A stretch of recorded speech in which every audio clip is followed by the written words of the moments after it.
Hello, everyone. This is Larry Williams. I'm the president and CEO of the Technology Association of Georgia, TAG, as many of you know it. And welcome to our next edition of Tech Talk. Tech Talk is with Georgia's technology leaders, and we're discussing subjects such as career, leadership, culture, technology, and the future of technology and innovation. Today, we're glad to have James Hwang with us. James is the president of OnePath. James has a great history. West Point graduate, a great career in the Army, and he's also done a lot of great technology work throughout his career. A lot of cloud-based work, along with a lot of work in enterprise, and now taking on the leadership of OnePath. And I think you're going to learn a lot about James today, his career path, his perspective, and where he wants to take OnePath. And we're lucky to have James because he's such a global thinker and a big thinker about the things that really do drive the innovation economy. So welcome, James. Hey, Larry, thanks for having me on board. This is an awesome opportunity to convey some of my thoughts. So welcome. I welcome the platform and thank you for the opportunity. Great. Well, James, I know you're relatively new at OnePath, but you've been part of a private equity team that's been behind it for a while. So why don't you tell us about your role at OnePath, and then just go ahead and just tell us a little bit about your career journey. Sure. So OnePath is a diversified technology company. I'll tell you what that means. It's a nice little marketing terminology to say we do a little bit of a lot of different things. But true to your point, I've been in private equity. This is my third private equity experience or stint, if you want to call it that. I've had other private equity notions of investments into technology companies, manufacturing companies, as well as just overall services, tech-enabled services companies. This is no different, but it's really more diversified. And as president and CEO for OnePath Holdings, we have a multitude of divisions. Primarily, if you can think about how do we design, how do we build, how do we deploy, and how do we manage that entire life cycle for technology related items, everything from fire life safety and designing some of those elements that go hand in hand with construction, all the way over to managing services from a pure outsourcing perspective, both onshore and offshore basis. We do all of those elements. And so we have different leaders in each of those divisions. I happen to have a great opportunity to work with each one of those.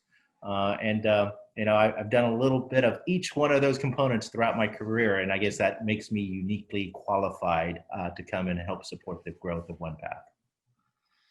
That's great. And I think I might have pulled this off LinkedIn, but I think it says your experience as a private equity operating executive and transformational leader. And I think, we all talk about digital transformation, digital acceleration, but that's all about building teams as well that can actually drive those types of changes. So reflecting on your career, and as I mentioned before, you have a great global perspective about this as well. Again, going back into your military training, West Point, strong leadership programs. Talk about your engagement with high growth companies and what tools and skills have you learned along the way in your career, to help you lead. And you can go ahead and say, in general, go ahead and make it a two-part question for you, James. Just leadership in general, but then let's go ahead and jump ahead. And how has that helped you as we've all been managing through COVID-19? Yeah, absolutely. So I definitely need to update that LinkedIn profile. So thank you for that reminder. But I think first and foremost, it's a good one. I don't know. It's great. I think the way that I would update that is I would say that the transformational leadership is top of mind. And I'll tell you about private equity as second. I think transformational leadership, it's no different than growth companies. Growth companies go into different chapters, right? Chapter one, there's an excitement about how do I get started? How do I get funded? Chapter two is about how do I now launch a most viable product? And maybe chapter three is all about selling and growth. And chapter four is then next, right? How do I expand? As you go along that curve, transformational leadership has to now adapt and assist in that growth curve. Transformational leadership or lack thereof could actually hinder that process. And really where private equity comes in politicians have made a very bad stigma around PEs and private equities, but I want to bifurcate that. I want to really kind of focus on what it really means for leadership and what it really means for the employee base. Leadership, in my opinion, is you got to fit the right leader and be able to adapt to the right times and coach those that are around you so that you can actually help grow and accelerate the company. So for instance, at the startup stages, it's all about how do we now create the consistency, the roadmap, the market sensing analytics. What are the strengths, weaknesses, and opportunities and threats that the current competitive landscape has? And maybe there's not even a competitive landscape, but you've got to be able to figure that out and then now launch the right product with the right business plan. Chapter 2 might be bringing in the right people and then now coaching the right people to say, now we need to focus in one direction, whether we go sell, whether we go deliver, whether we now go a message out into the channels or indirect worlds. I think there's a purpose behind that, and that purpose has to be now be beholden by that leader and then now be consummated and the message as cascaded down. The reason I tell you all of that is this is some things that I learned, not just because I was birthed and I was given those rights. It was from Leadership 101 back in West Point days to when I was a foreign areas officer, and then I had my first company command. It's really not about ammunition, firepower, or whatever. It's about the people. There's a reason why people run up that hill, so to use that analogy, on your behalf, for you, with you, and together. And when I look at this, it's all about getting the right people, the team, and the culture for that singular purpose. Whether it's chapter 1, so launching, chapter 2, selling, chapter 3, expanding. You got that singular purpose, and so you've got to grow those people around you. And you got to have the right players around you, and you got to also coach the players to now give them that full potential to get there. That's a great analogy, and your chapter 1, chapter 2, chapter 3, chapter 4 really fits into analogy that I use in the same circumstances, is that it's a relay race. And so your runner number 1, runner number 2, number 3, and number 4 all have different skill sets. And they're in those places because of what they bring and what the team needs at that time. And so taking a company out of the garage is different than going to Series B. That's right. And so I think whenever you have, and I look at it from a broader point of view about having a good, healthy innovation ecosystem, is you need a deep bench of leaders and perspectives that can take you from chapter 1 to chapter 2 to chapter 3, chapter 4. Yeah, and the framework of that leadership doesn't change, but I think the experiences may change as you go along those chapters. What has really stuck in my mind is, for those that are stewards of studying in electrical engineering, and by the way, I was never a double E major. I couldn't pass those classes if I had to. But one of those concepts that I knew about was never really good from the application of that concept until most recently. It was called the OODA Loop. If you're an electrical engineer, the OODA Loop is really around ohms and all the other connections that come together. But so is leadership. You got to have that closed loop. You got to observe, you got to orient, you got to direct, you got to analyze. And that's kind of the framework that we've been observing within our One Path and my prior experiences as well. I need every leader to observe where we're at. You got a baseline. Don't just jump in and fire. Jump in, aim. Jump in and study. Jump in and observe. Right? Then you got to orient.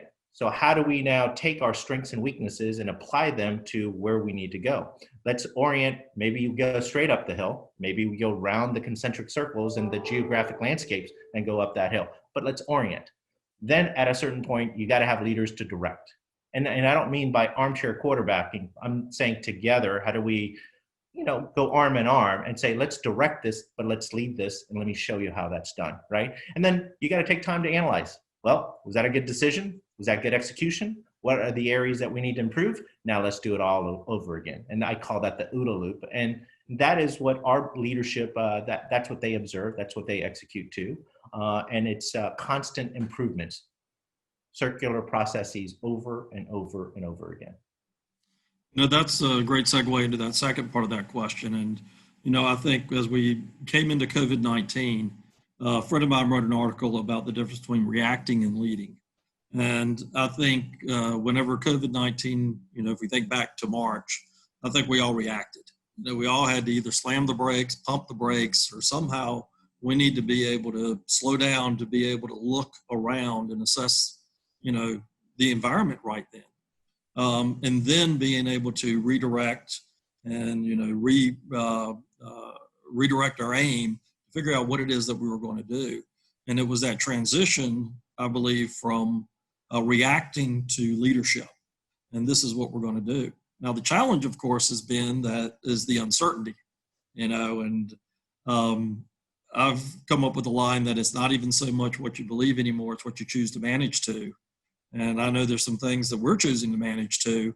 And ask me again tomorrow, because I get up every day and look at the windsock. So how have you applied these leadership principles to uncertain times like COVID-19? And because it's had a lot of impact on your business, and I'm sure there's been a lot of positives given the business you're in, and I'm sure a lot of challenges, but and then part of that, the teams that you've said, because this has all impacted our lives, and it's put a different type of stress on our lives than we had before as well, from a personal and a professional perspective. So how have you managed through all that? Yeah. So very good. How are you managing through all that? Yeah. So absolutely. My hats off to the leadership team at OnePath, because really the application that we've applied, not just the OODA concept of framework of leadership, but the second aspect, and really the credit goes to really the Harvard case study, the Socratic case study methodology that's out there. But really our application is all about scenario-based decision-making. I want all of our leaders to really think about not just reacting to a pandemic has hit or a downsizing of certain sectors have hit, but really more of how do we now fulfill the scenario? What's that first scenario or scenarios look like? What's that second level scenario or third level scenario? I use that as a basis for a similarity, and I'm going to go back to military days again. It's no different than simulation warfare or simulating war games. What are you really doing? You're simulating the process. If I took an action of A versus B, what would happen? What about C versus D? What about E versus F? And so our leaders are being taught, great, we have to react to something, whether business goes up or business goes down. How do we react? What are the scenario playouts? What's that level 1 scenario look like? And what actions do we take? And if we take those actions, what does level 2 look like? And what does level 3 look like? So one of the things that I've always now coached our leaders to think about is it's important that we make a decision. But now it's important that we play chess so that we understand the next 2 to 3 steps out. And based upon that 2 to 3 steps out and that expected outcome, that's the decision-making process that we need to take.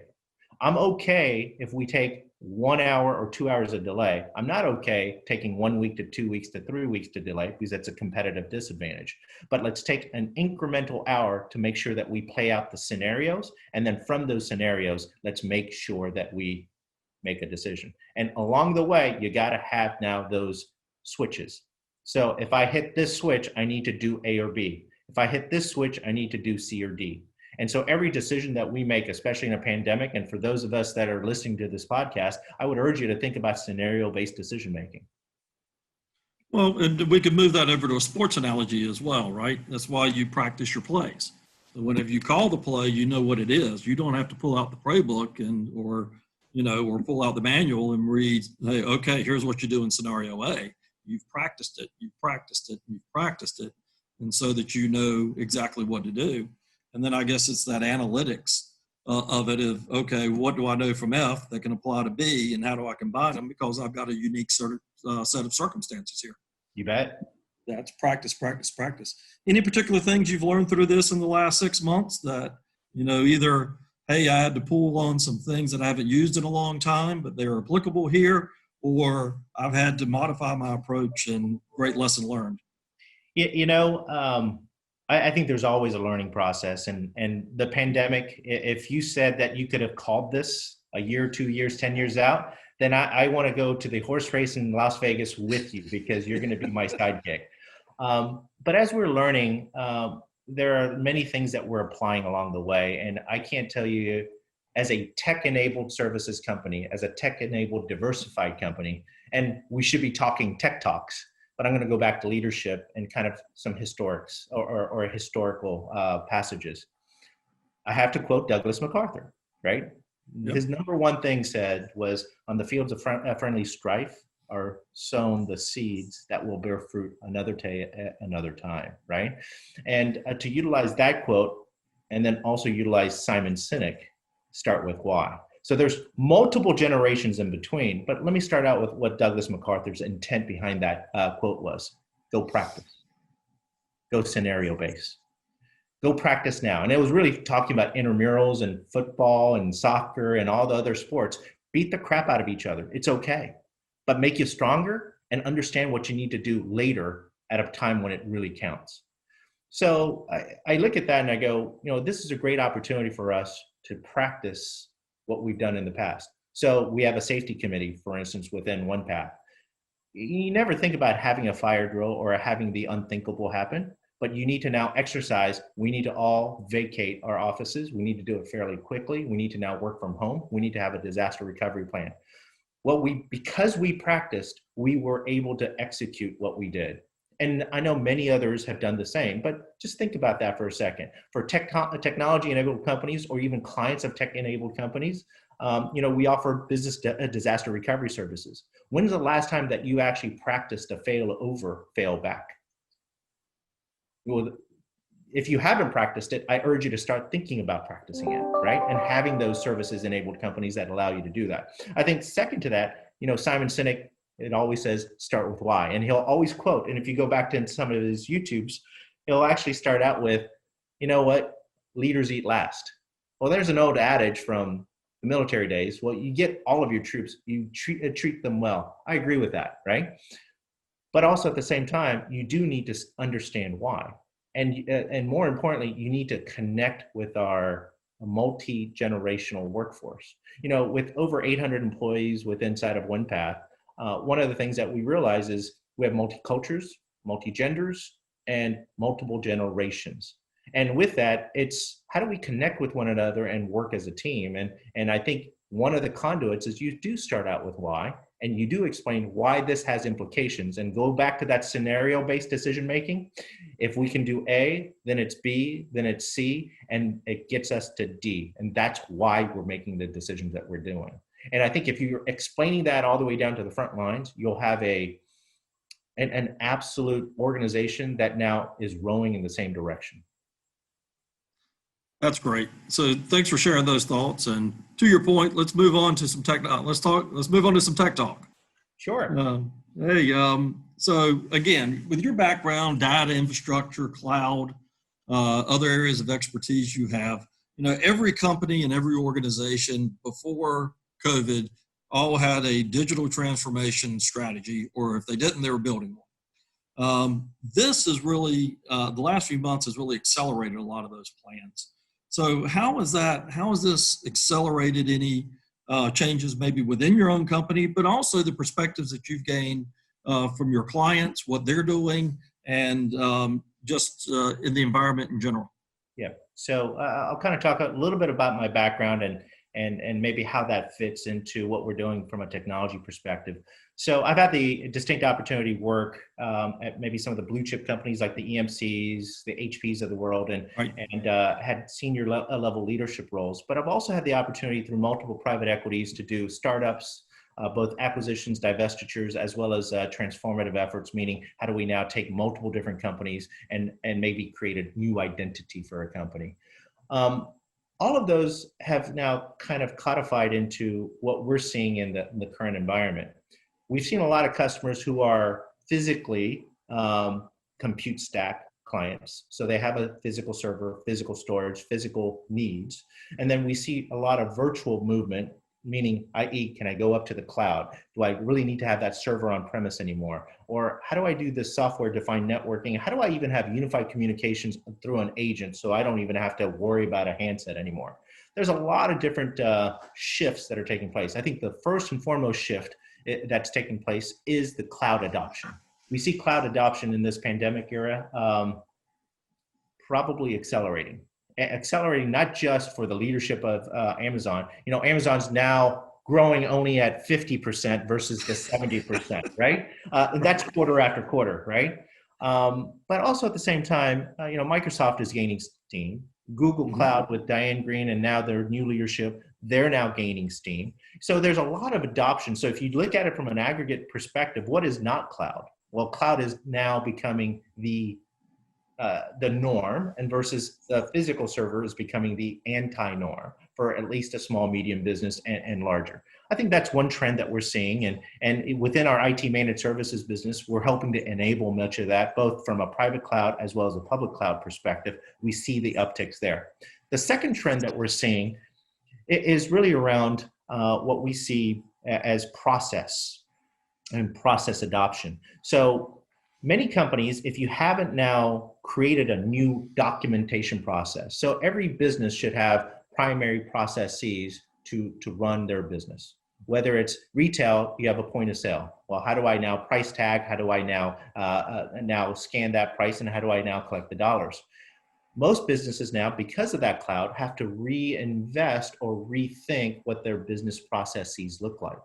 And so part of our business that's been really kind of focused on this effort is what we call business process outsourcing.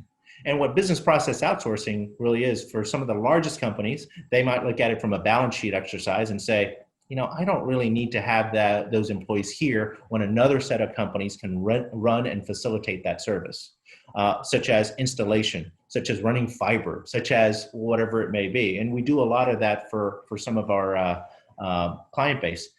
But it's also now thinking about it as, what is my best practice? How do I re-engineer my point of sale process, or my check-in process, or my employee onboarding process?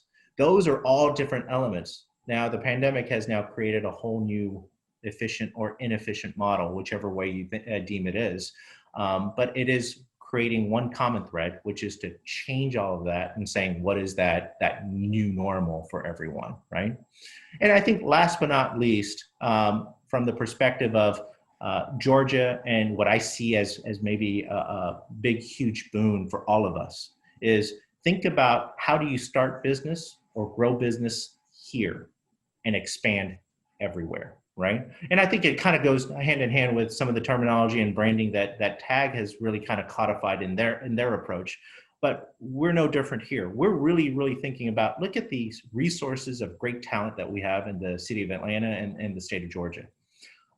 You're looking at just Atlanta alone, you have all of the diversified, both ethnic and student and multi-generational talent that not only do we utilize today to help kind of steer as a plant for how do we recruit day one or recruit for a starting entry level, but how do we now take that concept and expand and explode it nationwide? In fact, we're now looking at, how do we service clients in Jackson Hole, Wyoming? We're looking at clients on how to service them in Seattle, Washington, clear across the far ends of the spectrum.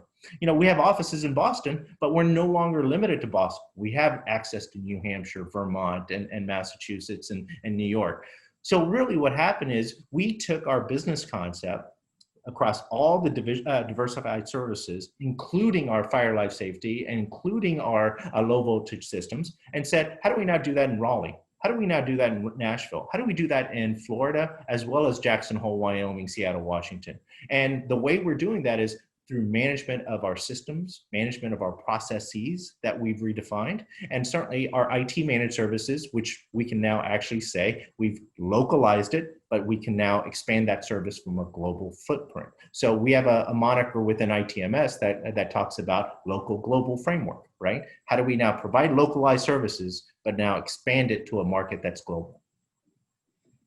You packed a lot into that answer, James. I commend you for that. And you hit a lot of areas and really picked up on the diversity side of it.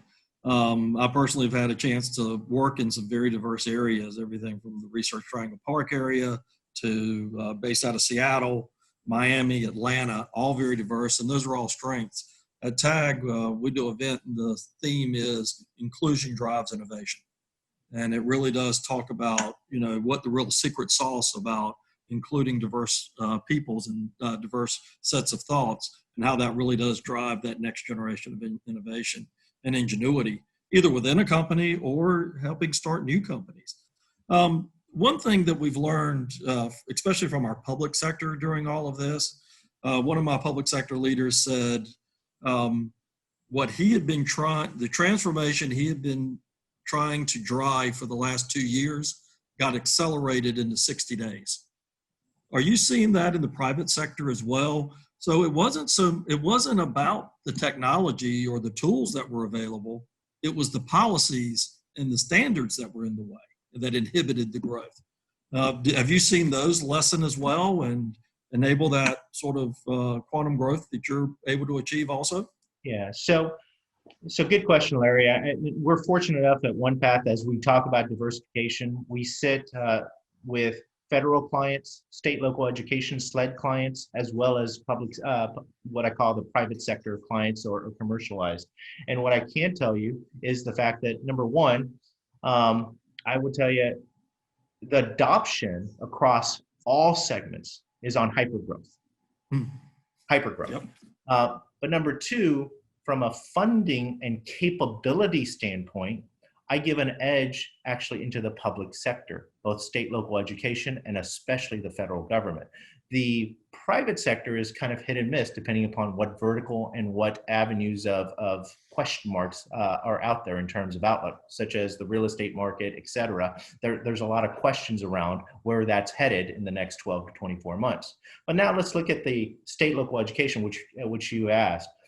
Because they're so ever-changing, higher education, K through 12, how are we going to now sustain remote learning or physical classroom with social distancing? Those questions are now coming up with the ability to say, how does technology enable that? And they're now adopting standards that were once used to be more of a debate. In fact, what they see is adoption between commercial and public sectors now kind of coming together. I've seen some great things that GETS and Georgia Technology Association, which administers the state contracts in many of the technology standards boards, they're looking to now vendors to saying, what are you doing elsewhere? Help me educate myself and my staff and everyone else. And we've actually had the fortunate opportunity to do that in many of our instances. We've teamed up with carriers like AT&T to go out into the state local education market and be able to profess and educate not just on the compute sector, but now even things like the audiovisual sector. How do you now take audiovisual and create a collaborative environment so I can educate more within the setting that I have and educate remote simultaneously? And now they're working together to adopt those standards. Is it right? Is it wrong? I don't know, but is it useful for the public safety and is it useful for the public usage? I think it's a win-win all the way around, and we're seeing that acceleration today. That's great. That's really bringing it down to the person on the street and how we really do improve the lives of our residents and our citizens. And we talked about employees, but those are represented in all of those categories. So it really is how technology can drive and better the lives of all of us. We get back to your personal story, and can you tell us a little bit about your passion for technology and innovation? Where did it come from, and even who are some of your heroes? Yeah, you bet. So personal technology and technology in itself. Well, I would say, number one, is it a passion? I like tinkering with things. And so there's two things that my wife absolutely hates about me. I spend way too much tinkering time on cars. So I love the older versions of cars that I could actually bring out the Chilton's manual. And for those of you that are not in my age group, you don't know what a Chilton's manual is, just go Google it. You'll find out what that is, right? But the days of actually understanding how to put, how to put a straight pipe in and take out a catalytic converter. I'm not saying you do this, and I know it's not legitimate, but being able to do that is great. Now, bifurcate that with technology. The passion is, how do I tinker with the latest and greatest? When the foldable phones came out, well, I go, well, great, Samsung did a foldable phone. Well, what does that really mean? Well, is it like a StarTech phone, or is it like one of those old analog phones that you did a clamshell closure on? I don't know, but I love tinkering with them. And I love tinkering with the fact that now coding is becoming the new tinkering process. If you don't know Python, if you don't know Java, even kids now with these clinics and really franchisees that have opened, cyber coders, just to name a few, which gets kids involved at the very earliest stages. I'm like a little kid because I'm actually now starting to pick up on that. And that's what allows me to tinker. So I'm tinkering with V8 gas guzzlers, but I'm also tinkering with, new technology. And that's really kind of the passion.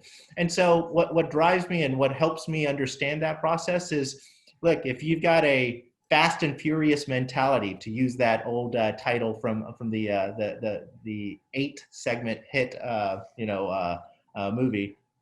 Look, I love things that are on the old traditional gas guzzling side, but I think that's where I picked up that passion.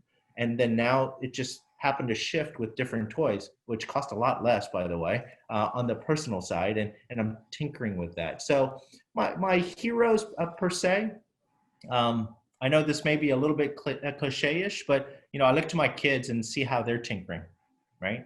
And if they're tinkering with toys, if they're tinkering now with technology, if they're now tinkering with even just new apps that are out there, which are the killer apps, I see how they're adopting things in the next generation of my kids. And my kids are in college, and I just go, Dad, that's so old school. I hear that a lot. And I go, okay, well, how do I become new school? Just so teach me, right? So I think the heroes really are the ones that actually profess that, my kids and other younger generations that kind of tell me about new things. And I think my passion is learning those and adopting it into tinkering, whether it's cars or technology. I hope that answers your question. No, that's a great perspective. And talk about dating yourself. I'll date mine. So if you were dealing with catalytic converters, I was taken with carburetors and telex, feeding the telex machines and punch cards. So, so we can go way back. Yeah, to all of that. So again, the other part that we've touched on as well is your passion for education, and STEM, STEAM, whatever flavor you want to put onto it. It's all, as a friend of mine says, the A's implied. I think it's all important. Developing the next generation of leaders, next generation of technologists and innovators, which I think innovators is the new word for tinkerers, and being able to improve things. What are some of the megatrends that you're seeing going out there, and especially as it's going to affect the next next generation of leadership that we're going to need? Yeah. So I probably gave you a very packed answer a couple of minutes ago. You gave me a packed question just now. I'm going to segment that by let me start with the STEM question. What do I see trends in there? I'm a big proponent to your earlier statement about inclusion drives innovation, drives success. I'm very proud of the fact that OnePath today sits at 24% of minority inclusion within the employee base. As a tech company, we're really proud of that number. And in fact, I want that number even higher. Women in technology, there's not enough. Minorities in technology, all segments, not enough, right? And to that degree, when we talk about science, technology, engineering, mathematics, just that STEM type of an approach, I think that now becomes one of those areas where it's almost a basic core course that I think everyone should involve themselves in. Not because you got to check the box or do arithmetic or do multivariable derivatives and calculus equations. I hated that too. But the sheer fact is really understanding that as a basis to grow, to innovate, to having that foreign language. If you're a foreign language participant, just think of this as the next foreign language, especially around coding. So I see that as more adoption needed, but adoption that is now becoming around for all the leaders. And I would say for all those that are listening, if you're a leader or in a decision-making process, think about the diversification, think about the inclusion, because everyone can have the same arithmetic and answer. It's very binary. It is or it isn't. But the actual application of that binary STEM technology that's where the diversification comes in. That's where the needs and the SWOT analysis and the market penetration comes in, because everyone's perspective is different, but everyone's got to now have that base. So I urge all those decision makers to think about inclusion in their decision-making process, especially as they create diversification in their workforce. I think the second question that you asked about, outside of STEM, if you can refresh my memory, it was really centered around leadership, right? Yeah. Well, the next generation of leadership. What do we do to prepare that next generation? So to that, I think STEM is a fundamental first step. But I think the second step is everyone needs to have what I call a mentor-mentee relationship. And we have this within our OnePath environment. If you don't have, so you've got a left and right arm. So my ask of everyone was have a mentor someone on your left side, on your right side. And if every leader had that, and we have well over 140 leaders within our organization, that means we would really have 280 mentor-mentee relationships at a minimum. At a minimum, right? That's who you're going to impact. And those are your next generation of your leaders, because I've never been successful without a mentor in my life. And I've had several of those along the way. And those mentor-mentee relationships, it's those things that I can't pick up in a book. It's those things that I can't pick up anywhere else other than maybe through experience and through the eyes and goggles of someone else that have gone through that experience. And I think that's what you get out of a mentor-mentee. You know, it's, hate to use the analogy, but for those of you that had grandparents and you've actually had the experience of saying, hey, grandpa or grandma, what do you mean by that? And why would you say that? And they had these old cliches that I would just make fun of. But now, you know, 30 years, 40 years later, you go, oh, that's what it meant. Right. That's what it means to have a cliche of X, Y, or Z. And I think that is something that the mentor-mentee relationships really need to foster. That's great advice and great perspective as well. One of my mentors, you speak, was a former CEO who's the president of General Electric for Latin America and later Europe. And he went back to his alma mater, to his engineering school. And one question he got from a student was, how did engineering help you get to where you are in your career today? And he thought for a second, and he said, besides getting the job initially, engineering has had very little to do with my advancement in the company to where I am today. It was all of these other skills that you just highlighted, James, that were a part of it. All right, I want to go, so we're going to start to wrap up a little bit. It's let's talk about technology again, a little bit about innovation. What are some of the global trends that you're seeing going on in technology? And then one thing I'm just going to sort of plan in there is that as we reflect on the acceleration that's happened, some things that have happened, a good example is in telemedicine and in healthcare. It was policies that were in the way, not the technology. Now that the policy has been relaxed, the standards haven't been relaxed. There's still privacy, there's still security, there's still the relationship between doctor-patient, and then the separation with the insurance company. Do you see us ever going back to the old style? Are these transformations that are here to stay? And what other global trends do you see coming out of whatever that means, the new normal, COVID-19? What's the world going to look like? Yeah. So look in your crystal ball and share your thoughts. So very good question, Larry. And here I'm going to give you my thoughts and my opinion on this and what we're doing at OnePath as well. I think number one, if you look at telemedicine today, and I'll give you an example of the recent announcement around Teladoc acquiring Livongo Health. And I think the theme there is everyone talks about, well, AI and getting analytics and the theme really there is about predictability, right? We're taking old data to really understand the current situation to now reflect upon and forecast what predictions that we can make going forward. So telemedicine, for instance, and I believe to answer your question, it's here to stay.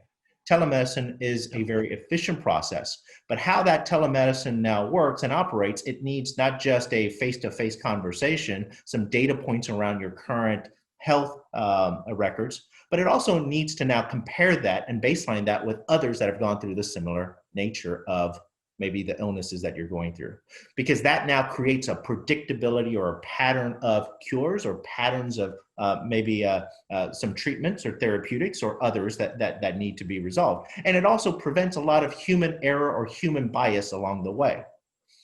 So why did Teladoc acquire Livongo Health? Well, Livongo Health is aggregating all of this data from previous planned commitments or prescriptions or anything that was done to help cure or treat patients. It's taking that from all these insurance companies and hospitals, aggregating that. Now, Teladoc, which is a great remote telemedicine type of a solution, is now taking that, and when you have that one-to-one conversation with that doctor, now the doctor can actually not just prescribe, but be assured that that prescription is in the mainstream or main light with many others that have now gone through the same situation. And for the patient, it actually now gives them a level of confidence that, hey, I'm not the only one, and just like others, I'm going to go through the same treatment process to get better. It's creating predictability. And some days, you'll prioritize that where the doctors will probably treat the most severe, and others, because we're very confident in our process and approach, and we have data backing that up, it can now create an automated approach to maybe prescribing some of the lower level priority type illnesses and their therapeutics. Fast forward to our technology company. We've invested very heavily over the past almost 12 months. Internally, we've created our first virtual engineer inside of OnePath. We call that, within our global framework, our Logan block. And if you mix those words, it's actually those letters, it becomes global knock. Well, you go, well, James, what does that mean? Well, it's creating predictability and patterns of our customers and their ticketing. So if you've had password request issues, or if you've had overloading of a port, you've had now some issues that just come up all the time, we can now diagnose that, a human could, and it would take the actual 15, 30, 45, or an hour. But now, because of all of that data points and the aggregated data points that we have from all of our over 1,000 clients in the managed services environment, we're now taking that and now feeding that into, okay, 9 times out of 10 or 95 times out of 100, this situation comes up and this is the symptom, these are the symptoms, and this is the actual root cause. And now this is how we can actually diagnose that. In fact, today, 30% of our simplistic tickets are being diagnosed by Logan block. In fact, there is no human intervention required. And you kind of go, well, James, why is that important? Well, what's important is now we can take our engineers, retool, retrain, repurpose, and now reprioritize some of our tickets to be able to say those higher level problems, which most engineers wanted to get their hands around in the first days, because that's what you call tinkering, right? They wanted to resolve those and really learn from that process. Now our engineers have some job satisfaction because they can actually now reserve their time more for those type of higher escalated tickets, higher escalated problems, and solve those problems and have better customer or in this case, job satisfaction or customer satisfaction along the way. That's what we're doing internally at OnePath, but it's the same theme around predictability. Same thing, if you want to call it automation or AI, sure, it's all of those, but it's really around, for us, we call it prediction or predictability or forecasting. That's excellent. Great perspective as well. James, also from your perspective, what do we need to keep Georgia at the forefront of innovation? Yeah, I think the number one thing, I'm going to go back to the previous answer that I had, which was start here, expand there. And when I talk about start here, if you look at the microcosm of all the successful markets where you innovated, where you've actually had success in diversified industries, it all centered around our educational concentration. Let's look around in the state of Georgia and look at the fact that from Kennesaw all the way down to Emory and every university in between, Georgia State to University of Georgia, and then you can expand out into the concentric MSA circles and even into the state of Alabama and others. But the sheer fact is, within Georgia, we have a tremendous concentration of smart people in the up-and-comers. Are we tapping into that source? Then second, do they have the baseline? Are each one of them, they got to do their part too. So, are they doing their part to understanding the basics of STEM? Third, are we mentoring them? And if we're mentoring them, are we now lifting them up and getting them ready for success? And fourth, do we have a business model that allows us to now change some of those processes to say, hey, it used to be we waited for people walking in. Now we can actually no longer have to wait, but we can actually go out and pursue opportunities, not just in Georgia, but in Tennessee, in New York, in Jackson Hole, Wyoming, wherever it may be. So the concept of start here, expand there, I think it's absolutely critical we start embracing the newer talent, diversifying that talent, and then really mentoring that talent. I think that's where it starts. And we have a great concentration of those educated and soon to be educated folks here in Georgia. That is a great answer, and I'm going to just pile on to that just a little bit.